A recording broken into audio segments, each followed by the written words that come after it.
আমরা ওনার মাগফিরাত কামনা করি।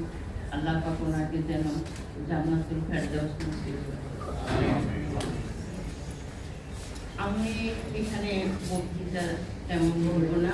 আমি যারা আমাদের ভিতরের নেতৃত্ব আছে তাদেরকে আমি একটা ছোট্ট কথা বলবো। আমি ছোট্ট মানুষ হিসাবে আমাদের নেতাকর্মীরা বাদ নাই, চাকরি নাই, ঘরে থাকতে পারে না, এলাকায় থাকতে পারে না, তাদের অনেক সমস্যা।